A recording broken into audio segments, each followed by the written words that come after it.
My plan today is to leave Brazil and enter Peru. Okay, I seem to be in Peru now. I had once again overshot passport control. This crazy storm's just blown in.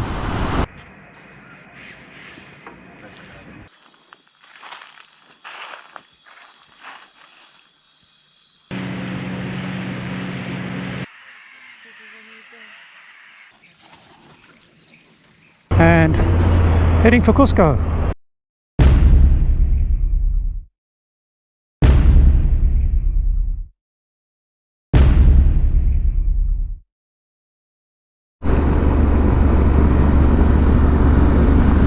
My plan today is to leave Brazil and enter Peru.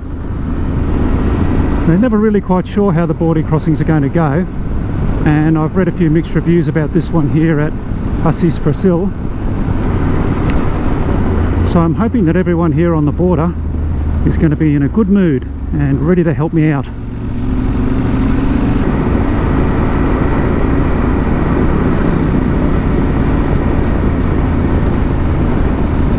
Okay.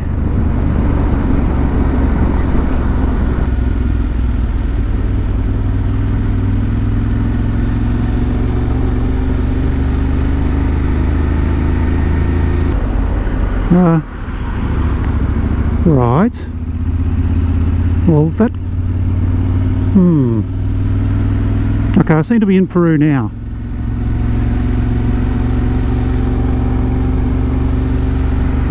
Well, that was the easiest border crossing I've ever done. All the official stuff must be up ahead.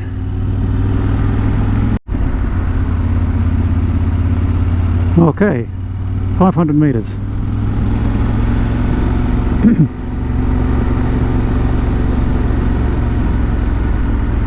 Morning, mate. Okay, well this is looking officialish, so I'll see you on the other side, hopefully. Remember that river I crossed about 10 minutes ago? Well, I'm crossing it again. Turns out that passport control for Brazil is on top of the hill, and I naively but understandably, I reckon, assumed that the two passport control points would be back to back, like they are in a lot of borders, where you come to one and you go through the process, and then a few meters or 100 meters later through no man's land you go through the next. Well, yeah, that's not the way it is here. In what was becoming a tedious tradition, I had once again overshot passport control on my way out of a country. That's everything done on the Brazil side. Passport stamped, import permit surrendered. Half the job is done. Ever experienced deja vu? Ever experienced deja vu? Ever experienced deja vu?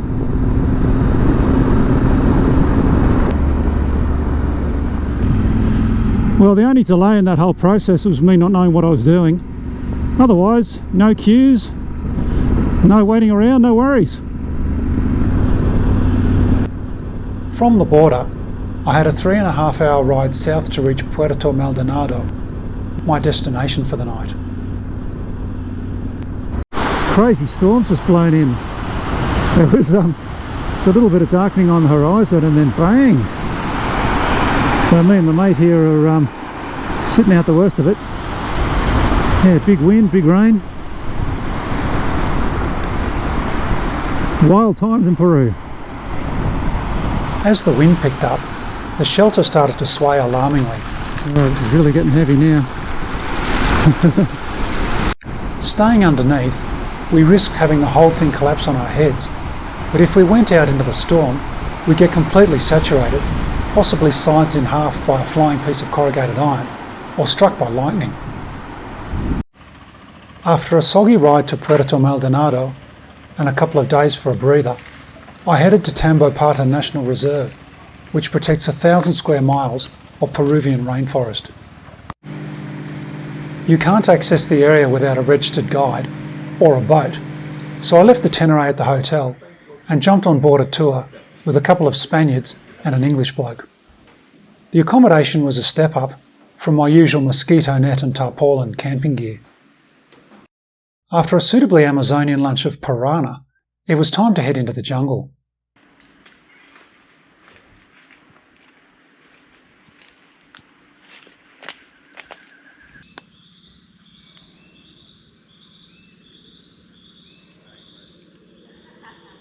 And they reckon everything in Australia's trying to kill you.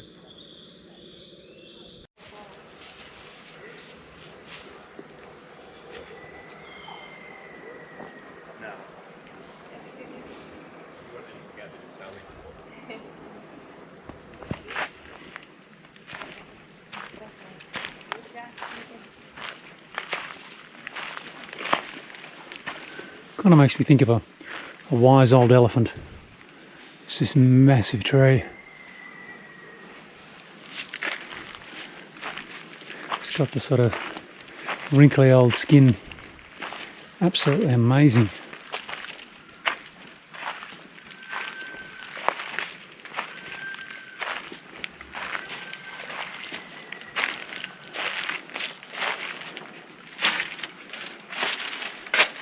Hey, old man.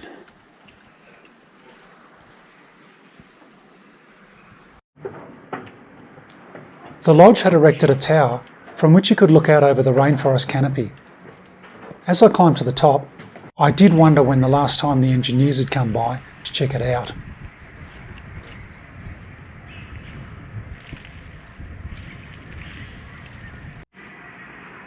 Up above the rainforest, it literally was a bird's eye view.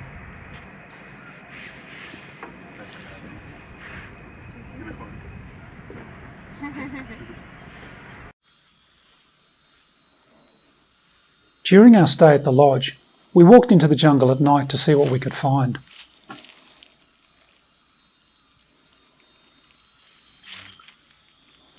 The tarantulas were an obvious highlight.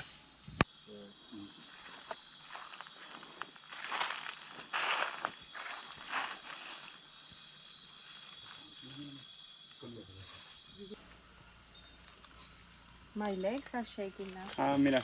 He's gone inside. Tarantula eat them. No.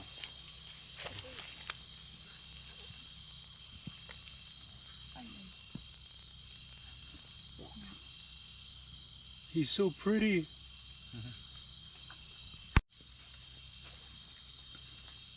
Before, at the beginning. This bloke wasn't as chunky as the tarantulas and doesn't look like much in the video, but it had a leg span as big as a dinner plate. Big one?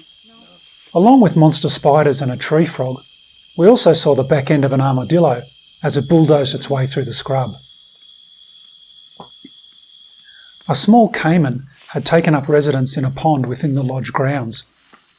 Apparently his arrival coincided with a mysteriously rapid decline in the number of frogs seen in the area.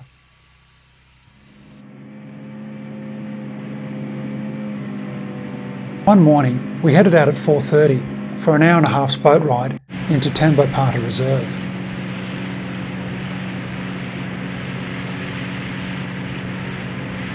We were heading to a spot where macaws and other parrots flocked to feed on a bank of clay beside the river.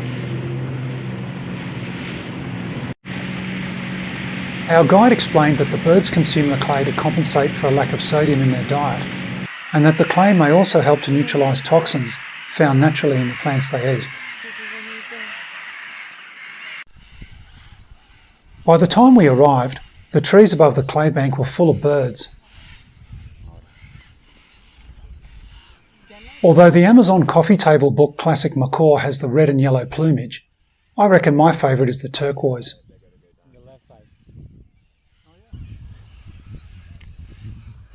Our guide told us that it takes one brave soul to drop down and start nibbling on the clay, and once the others see that there are no predators around, they come down en masse.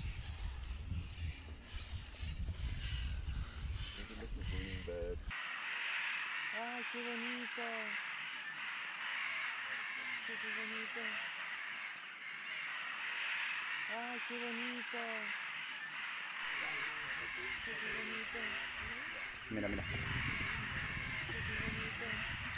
Makes you wonder what inspired the first ever bird to try it, who then presumably told all his mates, "Geez, I feel a whole lot better after eating a few mouthfuls of that clay."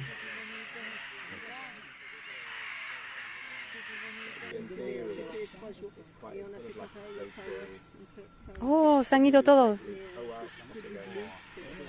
Lo he pillado. Wow, qué pasada.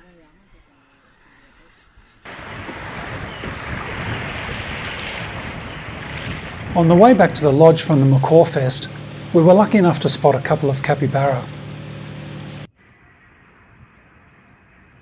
These animals really remind me of wombats, big furry herbivores which bumble around the forest.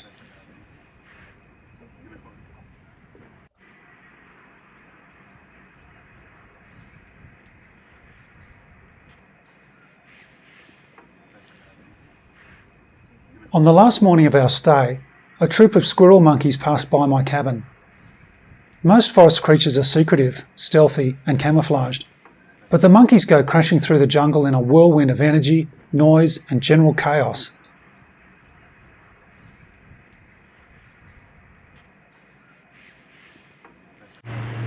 Our final excursion was to Lake Sandoval, an oxbow lake 40 minutes downstream from Puerto Maldonado. After leaving the boat, it was 3 kilometres along a boardwalk to the lake.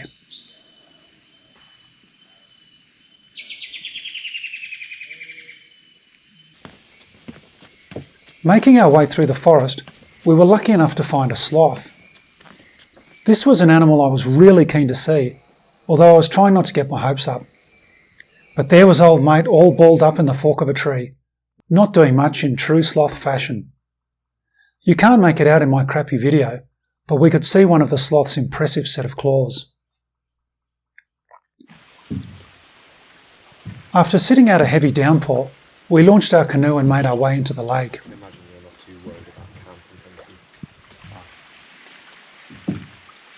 No powerboats are permitted, leaving just the sounds of the forest and the paddle through the water.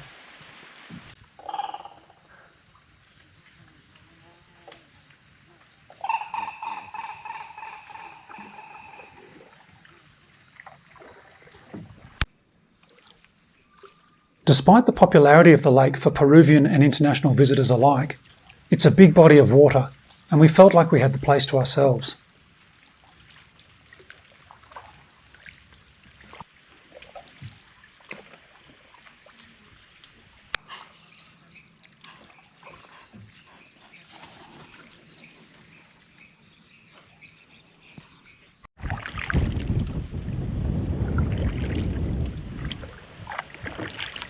Continuing our run of good luck, we made it back to the canoe dock before the next squall arrived.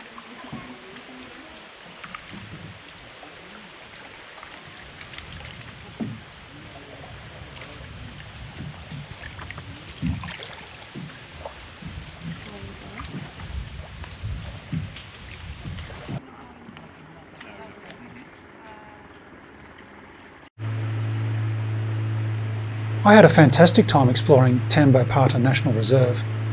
The 3 days had flown past and it was time to bid my new friends goodbye.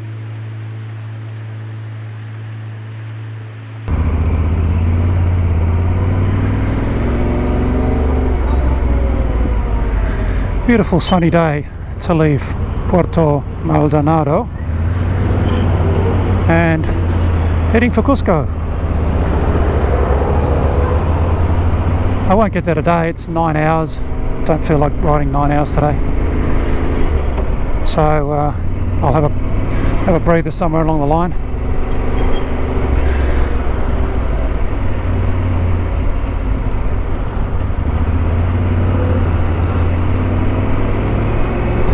It's like being back in Asia with all these tuk-tuks everywhere.